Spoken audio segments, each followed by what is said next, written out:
What's going on, my beautiful melanated people? This is Aston Williams coming to you again with another amazing episode of the Melanated Traveler. And I have a special guest in the building. I have Miss Ashley Joy, aka Miss Joy with three Y's. That's how good she's bringing Four joy into wives, our four lives. How wives. you doing? I am Oh, doing correction. wonderful. Four Y's.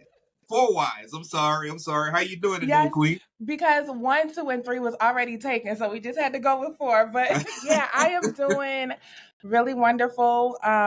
It is. I'm in South Africa right now, so I'm a couple of hours ahead of the U.S. and it was a Sunday fun day, but I'm feeling good. Perfect.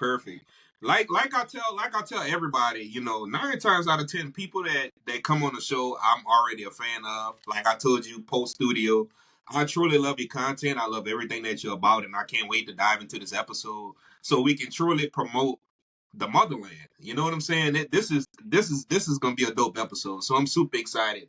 But I just want to give y'all a quick bio on Miss Joy. She's a full-time traveler. She's a part-time content creator and digital nomad who's building an independent travel business and community. Named one of the most adventurous travelers by her social media friends. And Miss Joy likes to use her platform to not only promote the motherland, the continent of Africa, but also to inspire travel, to inspire adventure, and also curiosity about Africa. So 100%. I just want to welcome you to the show. How you doing again? Thank you so much for having me. I'm super excited to be here. Really looking forward to this. I've been following your content for like the last couple of weeks after you had my friend Cam on here, and I've listened to like quite a few episodes, and I just love hearing like people's story and everything. So I'm super excited to be here. Perfect, man. And let's dive in. Let's dive in first. And for those that have been listening to the show, y'all always know that I like to start off with mindset. So let's start there because this didn't just happen, right? You where you are right now in South Africa didn't just happen. It all started here with that mentality and that mindset. So let's take a backtrack down memory lane, Miss Joy. What Uh-huh. sparks this travel enthusiasm, this adventurous mindset? What sparked this? Let's dive into that.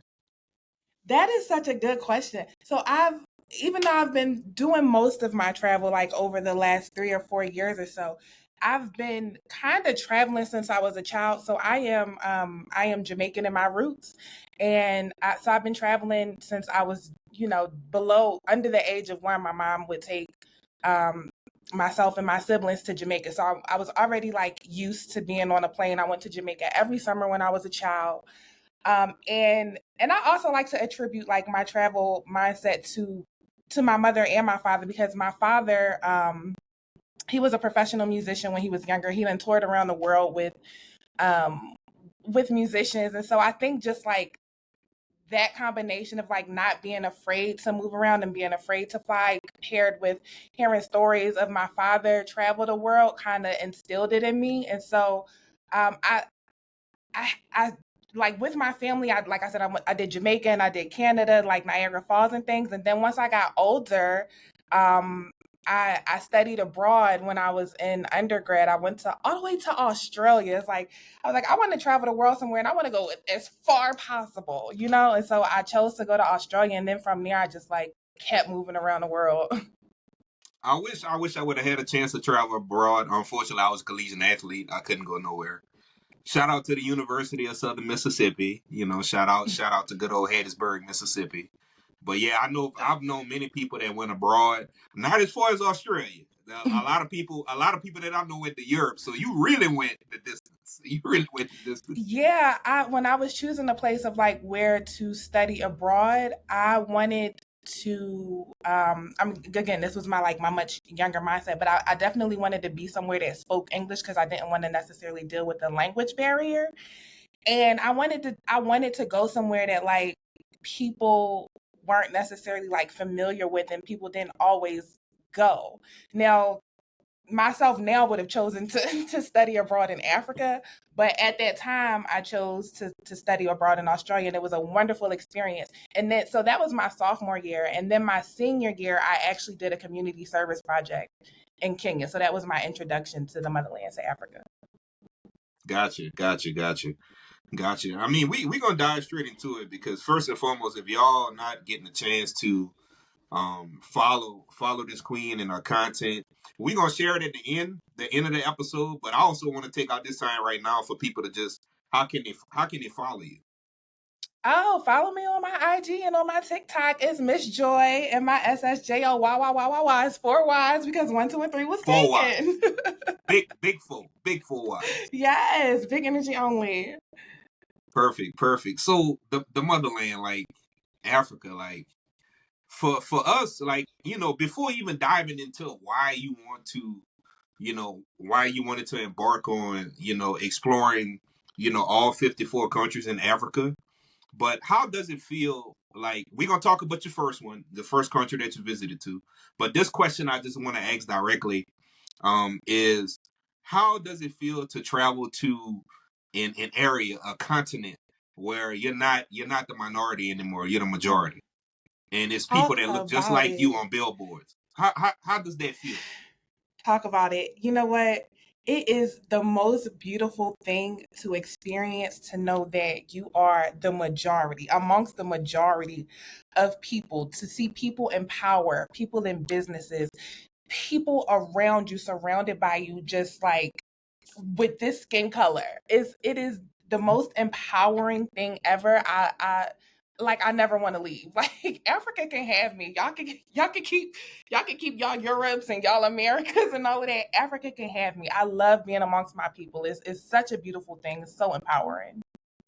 Gotcha. So let's dive into the first one, and I'll save it at the end. I'm kind of thinking about my first one that I'll be visiting because birthday is coming up next year, and I'm kind of like mapping out some things, and I'll tell you which one I'm thinking about going Okay, to okay. first because of the proximity of the other countries I'm gonna visit. But what was your hmm first country in Africa that you had a chance to go to and explore? Yes, so the first country that I visited in Africa was Kenya. It was in 2011, right after I graduated. I did a community service project with my university. The name of the program was Underground Crossroads, and the person who started the organization was an alumni of my university, Lincoln University, which is the first HBCU. And so I went to Kenya, and you just have this feeling when you touch the soil, when you touch motherland, and it might be a little bit like, I feel like sometimes people kind of like, oh, it's not that, what's the word, like, it's not that special, I guess, but it is something about just touching down on the motherland soil that just feels so embracing, and it just feels so good. It's Mhm. like, well, it's a magical and enchanting feeling to just step into the motherland, and I 100% experienced that the first time that I came. I'm gonna just tell you straight up. And I'll say it live so everybody can hear me. I am going to cry. The first country, no matter whatever it is in Africa, I already know I'm gonna be boohooing as a person that loves to read, as a person that understands the struggles and everything that we had to go through here in this country, as opposed to, you know, Africa. I'm gonna tell you right now, I'm a boohoo. I'm boohooing. It is still sometimes some moments. Not I done been to quite a few countries at this point in Africa, and I still have moments of not anxiety, but just like sometimes I feel like overwhelmed, and I am still brought to tears at some points in my journey. Believe it or not, and I know this is not shocking to us, right? Because we understand, but you know, you brought up about Kenya being your first country in Africa. I think a lot of people, Kenya is getting a lot of publicity now, not necessarily as much as we would want it to be. But what makes Kenya one of those top destinations in Africa that people should visit? Well, I don't know if I'm gonna say Kenya one of the top destinations, to be honest. Keep it real. I think all of the countries have beauty in their own right, and I think that it depends on what you're looking for when you're traveling. I had a beautiful experience in Kenya because it was a community service project for me. And so I spent 6 weeks working at or volunteering at an orphanage, and I got to teach some children some English, and my colleagues and I we helped with renovations at the orphanage. So we did like some painting. We was doing like real construction work because I remember having on a hard hat and like having a hammer. I learned how to like hammer things and like build things at this orphanage. And so my experience was beautiful in that. Um, Many years later, I did visit Kenya again, and I got to do like the touristy things, visit the giraffe center, and visit Nairobi and be in the city. I think Kenya is a great place. I just don't know if I would put it on my top 10. but All right, but I do think I I got think you. that people should experience things for themselves. We're gonna dive into it, and it's a reason why I brought up Kenya too. And it's like it's crazy that's your first. So this they're not a sponsor, right? So if y'all listening to this business that I'm about to present, it's a black owned business by the way. So if y'all listen to this and y'all seeing y'all kind of feeling the show, y'all make sure y'all send a little sponsorship going on. But I just wanna give a quick little shout out to African Ancestry, not Ancestry.com, not 23andMe, African Ancestry. I feel like every person of color, anybody that's in the diaspora that's listening right now, should go to AfricanAncestry.com so you can truly see where or what tribe that you reside in, based on your blood type, what tribe that you reside in Africa. I think that would be empowering within itself. So I just wanted to, Yeah. throw that out there too. Have you had the opportunity to do it? I have. Okay, and And what was your background? my bloodline sends me to Kenya. Yes, Yeah, I love yeah, that. yeah, I'm interested in doing it. I haven't done it yet, and to be honest, like I was against like doing those type of tests with African ancestry specifically. I'm interested because I know that they track it back down to your like tribes and things. I think yeah. I think the other ones I wasn't necessarily interested in because for one, you're gonna get the results back and they're gonna tell you 20% Asians, 15% Irish. And for me, I'm like, I don't care about any of that. I'm only interested in Right, being 100% black. So I'm only right. interested in being 100% African. So that's why I'm actually interested in African ancestry. Yeah, I had a chance to try it, and again, it's not a knock at ancestor or 23andMe, but I don't need you to tell me that I'm black. I know that already. Right. You Yep. know, so man, man, wow. Like let's just take a step back right now because I think there's a lot of creators out there. That's still on a mission to go to 50 countries before 50, but 27 countries in Africa out of the 54. That's absolutely amazing. That Yes. that's amazing. I just want to hand clap that right quick. That's Thank you. absolutely Honestly, amazing. when I like really like sit back and think about it, I'm also like really proud of myself about it, and I like it's really like a humble brag for me. I'm like, damn, I done been to 27 countries in Africa, like in the motherland. That's crazy. So yes, thank you. Oh yeah, yeah, no problem. So you've been all right. So you're in South Africa right now. Now that is a popular destination for a lot of Mm. people, and I know that these big cities like New York, Atlanta. Shout out to all my people in Atlanta, New Orleans, Miami, those type of places that they have deals going to South Africa. What makes South Africa such a vibe that people want to Oh, go and experience? y'all pull up to South Africa. Okay, South Africa is a huge vibe. I'm in Johannesburg. I absolutely love Johannesburg. I describe Johannesburg as the New York of Africa. And then I describe Cape Town as the Los Angeles of Africa, I guess of South Africa. But in Johannesburg, you just find the vibes. It's good energy with people. It's the concrete jungle. It's a city. You can get your nature. You can get your fun vibes. It's just a big city full of good vibes, and I come here and I just feel so connected to the people because it's also very diverse because you have Mhm. all different types of Africans here in Johannesburg. And then they say like Sandton is the richest square mile in Africa. That's in Johannesburg. And so you see like, black people flourishing. Like you see wealthy black people and it's a beautiful thing to witness. But yeah, Johannesburg just got all of the vibes here. It's like it's the New York of Africa for me, at least. I don't know how other people feel about it, but that's how I would describe it. That's what's up. That's what's up. What's some things? What's some things people should check out? Like if it was the if this was the first time that they step foot on the motherland, and let's just say South Africa. Let's stay on South Africa for a while. What are some of the things? And I know it's based on the traveler, but what are some things that you would suggest that they do while they're in those two major cities that you brought up? Okay, if you are coming to Johannesburg, that's a great question because I love Johannesburg as like a city to like live in. If you were coming to visit, there's this wonderful experience called the Karaki experience where you um the host takes you through the city, like through the fashion district, and you get to like pick out a piece of fabric and create your own like African garment, whether it's like a jacket or a dress or some pants or something, and you actually like learn how to sew with him. After you choose your fabric, you learn how to sew, and then like you walk away with like a garment piece, and you get a view of the city, like downtown Johannesburg. So that's a really unique experience that I love. It's called the Karaki experience. Something else to do in Johannesburg, they have the Lion Walk experience.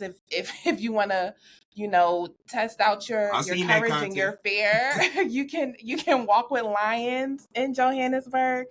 Um, this season right now that I'm here, it's like spring going into their summer. They have like all these beautiful jacarandas, and they have the opportunity for you to ride on a helicopter and like view the city. And you can just see like all of the beautiful jacarandas throughout the city. Plenty of restaurants to choose from, plenty of malls to go to, parks. They have like Sun City, which is like a water park resort kind of thing to visit. It's a lot to do. It's a lot. Gotcha, gotcha. And the food. How's the food? South Africa, ooh, y'all, South Africa, do not come for me, y'all. Please do not come for me. The traditional food of South Africa, I'm not a huge fan of, but they do have this one dish called shakalaka, which I absolutely love. It's like based off like vegetables and beans, which I know doesn't sound that enticing, but it's actually really nice. Their braai is also good. Braai is like their version of barbecue, so I do like their braai chicken. But honestly, all of the rest of the other South African food, I don't particularly care for. I think the other food in Africa is a lot better. But Cape Town actually was just named like the number one country, I mean, the number one food something in the world or something like that. And I think they was named that because of the variety of restaurants that they have. So I will say like South Africa has a variety of restaurants. So you can get a lot of different cuisines, whether it's your like Italians or your Greeks or your Middle Easterns, whatever. Like you can get a variety of food in South Africa. Gotcha, gotcha. Now you brought up lions. I do want to take this time to say that shout out to I just want to give a just a quick shout out to Earl, Mr. Earl Jones, that just passed away this year. He had many numerous voices that we know, his as far as Dark Vader, but his most other infamous voice was uh being Mufasa in the Lion King. And one thing that he brought up, and the reason y'all gonna know, y'all probably ask me why the hell am I talking about that. I'm about to put it full circle based on what she said. But it's one line that he truly said that I feel like that should be the slogan for y'all to want to go to Africa is he kept telling Simba, remember who you are. And I think traveling to the motherland, traveling to really any country in Africa, it'll give you a sense of pride. It'll give you a sense of, feeling like you're a part of something. Like, you coming from a lost tribe and you found your home. So I just wanted to bring that up. Just wanted to bring that up. Yes, come on Definitely. home, y'all. Come on home. Definitely, definitely, definitely. So, I just 27 countries. Let's dive into like uh let's talk about the navigation in Africa. Mm. Because a lot of people talk about it. A lot of people, I feel like don't really give too much in depth about the navigation. For you being a person that traveled to so many countries within Africa, how has the infrastructure? How has traveling? We can get into the multi trips that you probably took as well, but how easy is it to navigate? Through the continent of Africa. Yeah, so I think it depends on your destination, right? There are certain hubs in Africa where you can get to many different places fairly easily. Johannesburg being one of them. Johannesburg is a big hub. They have a international airport where you can get to a lot of places in Africa. Kenya is also another one of them where you can get to a lot of different places in Africa. Like, so they have certain hubs. But to be honest, like, intercontinental travel can sometimes be a little bit difficult because they don't always have like direct flights. And for us girlies that like direct flights and don't want to get off the plane, it can get to be difficult. But it's all manageable. Like, I live in the spirit of like, let's make it happen, and like whatever it is, and do it with a smile kind of thing. So even though that there are some like roadblocks with the intercontinental travel, like it's all possible. So yeah. Got you. So what would you say? What would you say? This question just popped up in my head. What would you say? Like South African countries as opposed to the East Coast, the West Coast, the North, because you've been all over. You've been to Egypt, you've been to Sierra Leone, you've been to you've been to Uganda, Ethiopia. Like how are the different regions when it comes to terrain that really kind of like wowed you, like those wow moments when you went to these countries? Yeah, so I mean, even just like in, you can be in one country, one particular African country, and experience like all of the different terrains. Like South Africa specifically, like you got the beach, you got the mountains, you got the rivers and the lakes. Like you can, a lot of these countries have a lot of different terrains. The safari is mostly in the southern parts of Africa and the eastern parts of Africa. Um, and then, I mean, if you look at the continent of Africa, you see there's a lot of coastal countries. So a lot of them have beaches, beautiful beaches. A lot of them have lush rainforests. So it of like the 27 countries that I've been to, like there's such a vast majority of terrain, and it's like depending on where you want to go or what you want to do, you can really find whatever it is that you want to do, whatever it is that you want to see, you can find it in Africa. You can find it somewhere in Africa. For me, this might sound crazy, but I think man, shout out to Frank Ocean. There's two songs and there's two countries that I want to go to just because he said it. Sierra Leone, he got a song out Sierra Leone, and then also the pyramids. I want to get a Mm-hmm. chance to go to Egypt, and I've interviewed so many melanated alum and family about Egypt and their experience, and I just want to hear your experience. And how was it to actually to experience those pyramids, to experience the Sphinx and the Valley of the Kings? How was that experience? Yeah, I mean, it's so dope to just be in that presence of like you are standing in front of these like monumental structures, right? That like these people built with their hands, and you even get to go inside of the pyramids, and you get to hear the stories about like how they lived at that time, and how they built this thing over the years. And just going in is, again, it's like it's a magical experience. And it just makes you think like you as you continue to visit places and you see things like that, you're like, yo, anything is possible. Honestly, like there's nothing that I can't do. You see these things, you're like, yo, people did that. There's nothing that I can't do. Nothing is impossible. And that's just how I feel when I see things like the pyramids and stuff like that. And then Sierra Leone, I think Sierra Leone had like some of the most beautiful sunsets, and Wow. like really gorgeous like white sand beaches, which I think like a lot of people don't know or don't think about it when you think about Sierra Leone. I think when people hear Sierra Leone, they only think about like what, the diamonds, right? Because of the movie. Yep. But Hmm. they have like really, really beautiful beaches and beautiful sunsets. Man, perfect. This is absolutely amazing. This is a two-part question. All right, two-part question. Mm-hmm. The first part is actually a statement, and I want you to break this myth. And then I ask the second question. Here's the myth: Africa is too expensive to travel to Africa. It's too expensive. And then the second part of this question is, we're going to talk about some of the countries that really really like stuck with you, and then we're going to talk about currencies because a lot of people are interested in how's the U.S., what's the currency, the strength of the dollar, all that good stuff. But let's talk about this first one. Let's It's talk about expensive to this travel to first Africa. one. It's Let's talk about expensive. this first one. If it's expensive to travel to Africa, is it not expensive to travel to Europe? Is it not expensive to travel to Hawaii? Is it not expensive to travel to the Caribbean and to Southern America?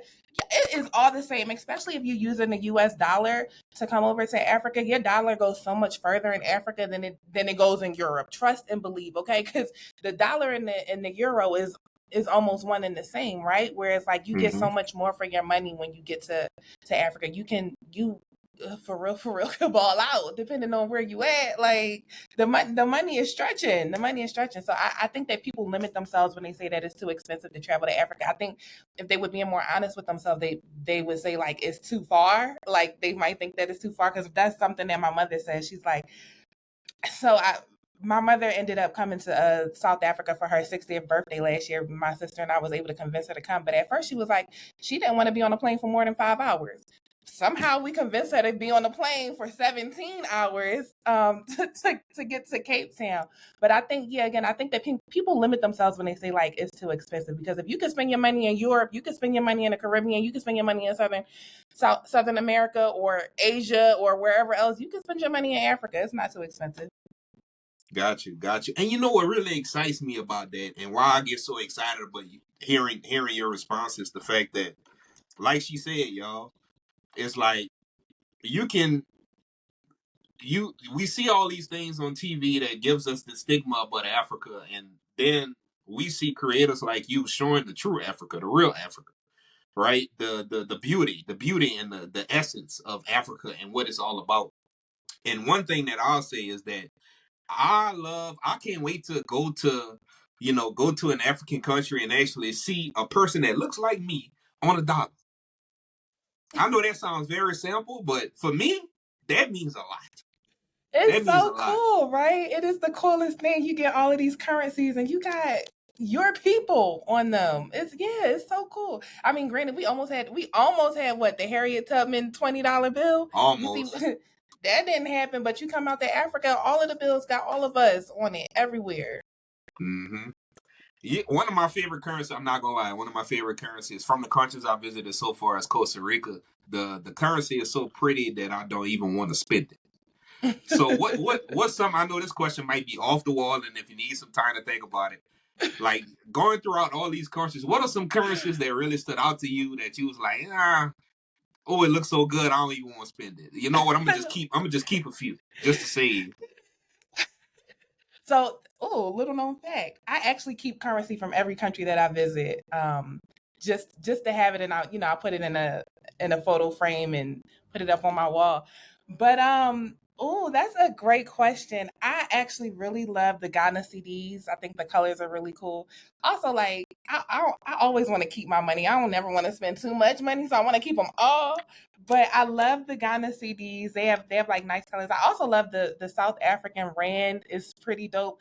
But I think the most memorable currency for me, and it's not because of what it looked like, it's more so because of how much of it was.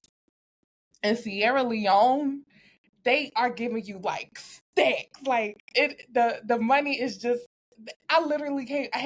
We had bags of money because it was like stacks of money. I remember taking pictures of the money on my bed because it was just like so much. And then I had to do, like some ghetto stuff, hold the money up to Yeah, my ear.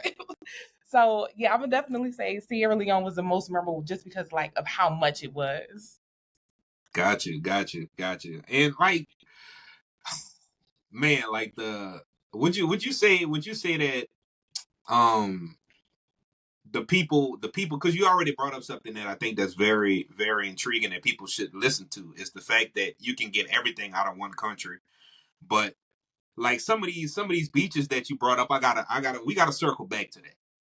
So you've been around a few places around the coast, like how have those countries been, those beaches, like things to do as well? Because a lot of people think that excursions and jet skis and all of that don't happen in Africa. That's crazy. That's absolutely Right. crazy. So let's talk about beach vibes for a second. Like, these beaches that Yeah. that truly stood out to you on the countries that's along the coast. Yeah, so I gotta preface it first, right? Like I'm a little biased, right? Because like I said, I spent a lot of my younger years and summers in Jamaica, and I think Jamaica has some of the most beautiful beaches in the world. So I'm not like easily impressed when it comes to beaches generally, right? Like because like I said, I think Jamaica has some of the most beautiful beaches in the world. The Caribbean as a whole, I think, has some of the most beautiful beaches in the world.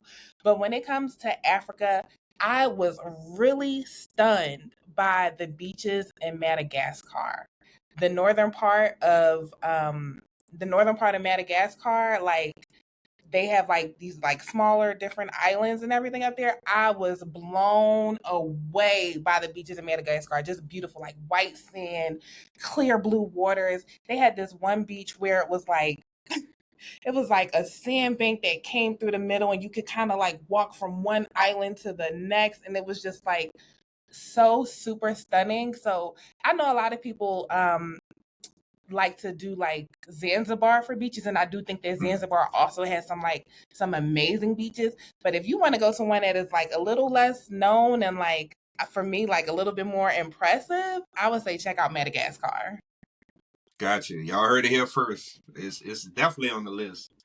You know, let's dive into like some of the local like what are some of your ways to immerse yourself into a culture? Like whenever you travel to these different countries, because every culture is different. We already talked about some of the tribes. You brought up Kenya. They have multiple tribes within Kenya, and just in that country alone. But what are some of your ways to immerse yourself and go where the locals go? Like how do you immerse yourself? What's your strategy? Yeah, well, for one, I'm living amongst the locals. I always book an Airbnb like in town or in the city or something. Like I'm a girl of the people. I also always like take a cooking class because I want to see like what is the cooking like in this culture, what kind of spices y'all use, or how y'all cook y'all food. So it's important to me that I always take a cooking class. I also think that that's a way to get to know locals personally, and like hear like a local story or something, is taking a cooking class. What else I do? And I also just feel like I do like normal things. Like I'll take a walk, go to a park, take a walk at the park, and just maybe make a friend, talk to somebody, and just get to know them. Or um, yeah, it doesn't always have to be like touristy things. Like for me, I feel like my cultural immersion is really just like when I travel to a place, I don't necessarily travel as a tourist, right? Like, and because I Mm, typically spend at least like 10 days in a place to become like familiar with the place, so that I can even like feel like a local. Like by the time it's the end of my trip, it's like, oh yeah, I know the city now. So it's really just like, yeah, just immersing myself in a place. got you. Yeah, because a lot of people, especially like from the states, like a lot of the countries that you visited would be ranked level 3, level 4, right? Do not travel and this. But when you get into those countries and you see like the people and how beautiful they are, how welcoming they are, a lot of people might be interested in how's the language barrier. Like mostly everybody knows Hmm. English, or they normally speak Swahili. How did is normally English? Yeah, great question. First I want to say though, real quick, those diaspora wars, that I feel like that is mostly a internet thing, right? Like Mm. because you get into Africa, you are just embraced with so much love. Like I've never had an experience in Africa where somebody said anything disrespectful to me about like being a black American, or like all those diaspora wars that be Yep. happening online. I have never experienced that in person while being in Africa. But as far as the language barrier goes, again, it depends on which country you go to. So a lot of the countries do speak English. So I'm in South Africa right now. They speak English here, even though their main language is Zulu. It's funny. Like every country that I go to, I can pick up a little bit of language. That's another way that I like immerse myself into the culture. Is I try to learn a little bit of the language. But yeah, it depends on which country you go to, because there's a lot of French speaking countries. There are a couple of Portuguese speaking countries. And then there are Swahili speaking countries, and then you get into the north and you got like Arabic speaking countries and everything. But I do find that most countries there is a level of understanding amongst the English. There is at least like some English speaking, and you can kind of maneuver and make your way around. And if not, you got Google Translate on your phone. You can learn a little French, learn a little bit of Facts. Portuguese, learn a little bit of Swahili. So I can give you greetings, and I have like simple questions that I can say in every language. And I make sure that like before I visit a country, like I make sure to just like review the language first, and make sure that I know a couple of greetings and everything before I get there. And Got I you. think that's very important for travelers to Yeah, do. yeah, that's very important. You got me thinking. Now that you brought that up, um, not only immersing yourself in the culture, but how do you go about navigating some of these countries that may be predominantly, the top religion is Muslim. Certain countries in Africa where you have to kind of like change your clothing. You might have to cover up. How do you research those things, or how do you find out about those things? Because I know a lot of the supporters here and the listeners, the women out there that's listening, and the men as well. How do you go about figuring out, hey, this is the custom of this country that I need to wear this? Yeah, again, it comes down to research. Make sure you, and I say this, and I don't necessarily always do it, but I do think that it's important to research a country before you get there, so that you know what you are supposed and are not supposed to do. Now, again, is your decision whether you want to follow those customs or not. And I do think that it's important to respect those customs and respect the way of living and culture. But to be completely honest, I don't know if there have been some times where I haven't necessarily done that all the way. Like just recently when I was in Uganda.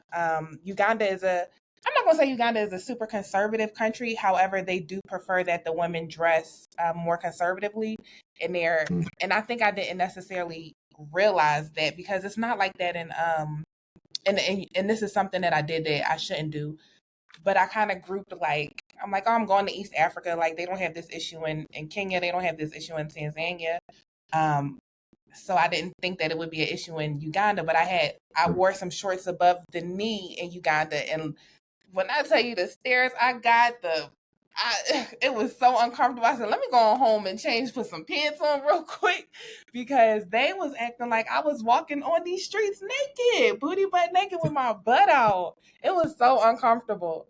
But yeah, again, it comes down to the research and just making sure that you're like aware of what's going on around you. I wasn't being aware in that moment, so I had to take that L. Got you, got you, got you, got you. All right, here we go. This one might be hard. 27 out of Oh, 54. oh God, I You already know already what's know what's coming. coming. You already know what's coming. You know what's coming.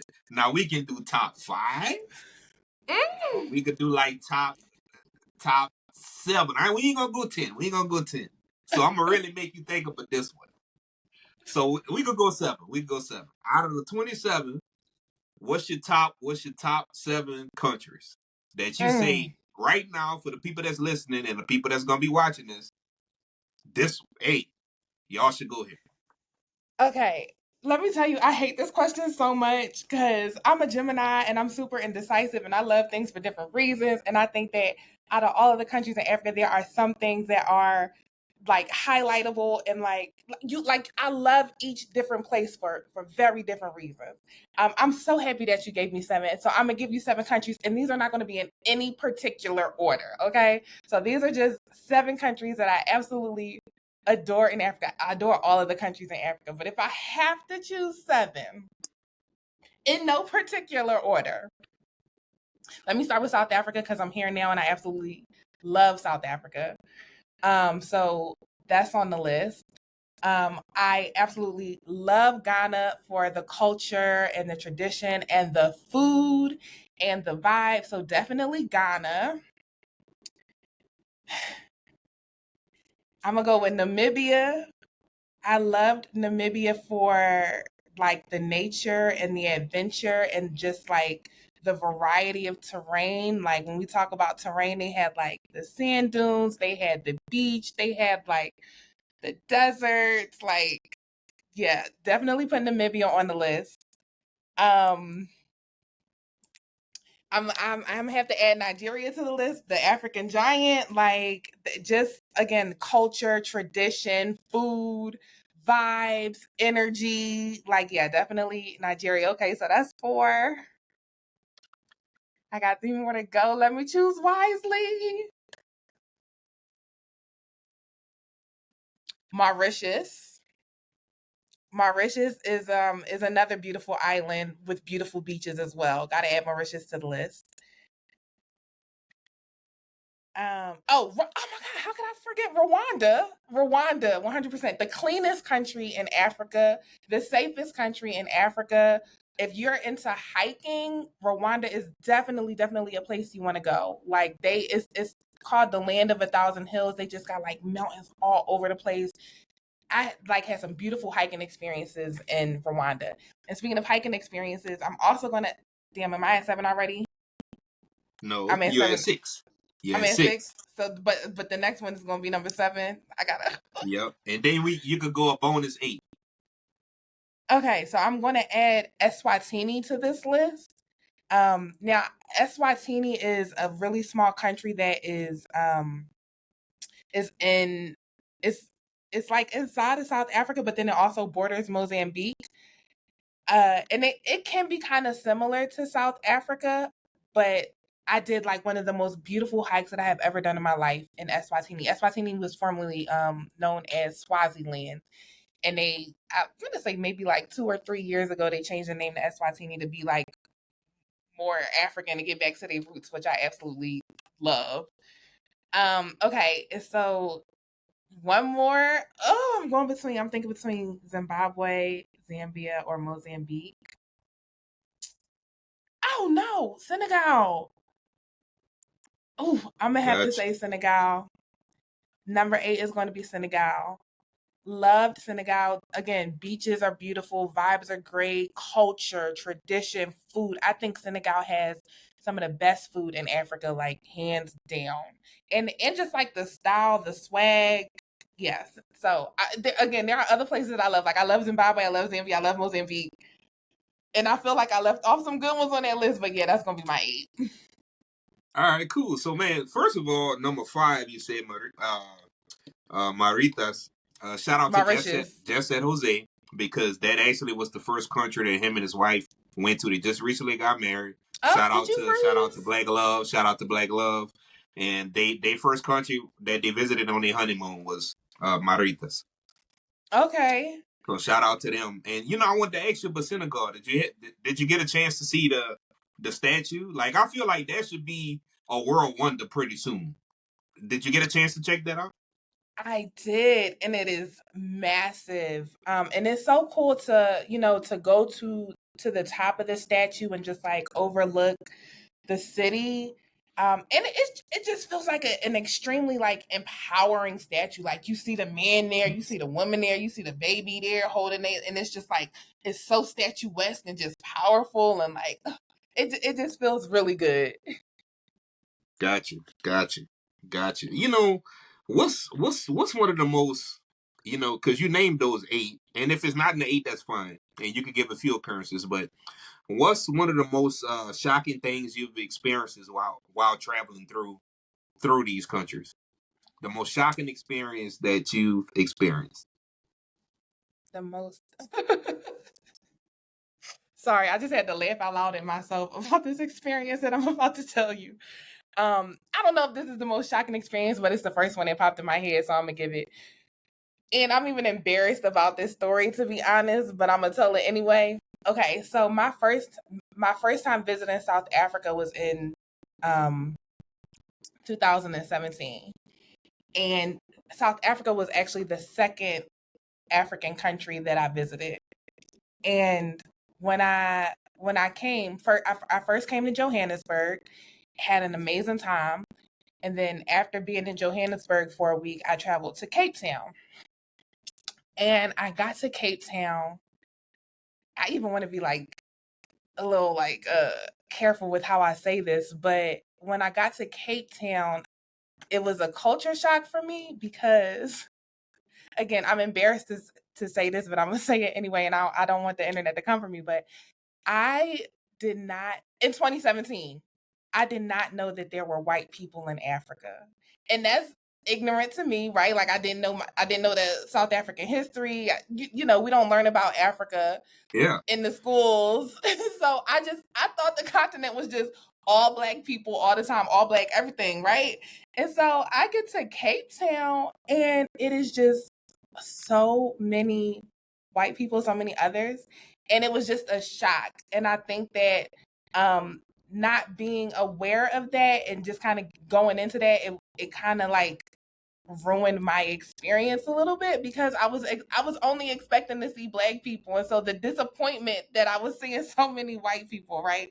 And so that was like really shocking for me at the time. Now I go to Cape Town, I have a wonderful time, beautiful city, like one of the most beautiful cities in the world. But my first time going to Cape Town was extremely shocking to me because there was just like a plethora of white people all over the place. Wow, that would shock the hell out of me too.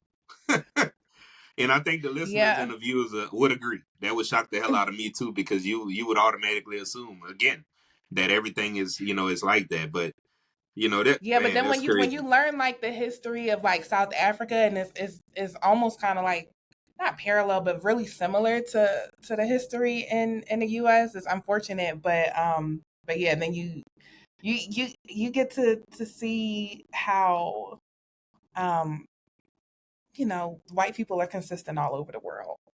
Mm-hmm. Mm-hmm. I got you. I got you. Do they have a lot of only because you brought that up? I'm gonna ask this because it's very prevalent in South Central and South. How is the Asian culture there as well? Like The restaurant Asian wise, markets, and yeah. Yeah, it's funny. I just went to a Chinese store across the street earlier. They got Chinese, they got Asian foods here. They have Asian people, especially like in some of the in like Durban, which is another city in South Africa. There's a huge Asian and Indian influence there. In Mauritius, there's a huge Asian and Indian influence there. You know, depending on what part of the continent you are, there's like a huge Asian and Indian influence. Gotcha, gotcha. We're gonna shift gears because it's time to pub. It's time to pub. So this question is directed to your business. When I ask this, what's a joy trip? Tell people what a What? joy trip is. Joy Trip. So Joy Trip is my travel business. I'm hosting group trips to the motherland. My goal is to just bring as many people to the motherland as possible. I think everybody deserves to experience what it is like to travel and visit Africa. I think that a lot of time when people talk about traveling, they only talk about the Caribbean or they only talk about Europe or people want to go to Asia, which is all great. I've been to all those places and I enjoy traveling the world just as much as everybody else. But I do think that we need to bring a focus and an emphasis to the motherland, bring our people back back to our roots. And so that's what Joy Trip is about. Joy Trip is about bringing my Black American brothers and sisters to the motherland. And so I host group trips and I would love to host you in the motherland at some point. Hell yeah. And everybody else, like it really warms my heart for people to experience Africa. Perfect, perfect, perfect. And we gonna take this one if you had to say like the people that's on the fence right now, the people that's listening, that rarely travels, whether that be domestically or international.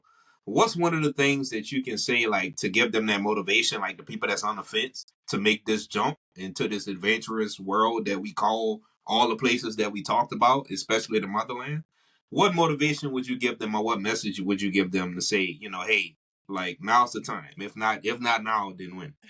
If not now, then when?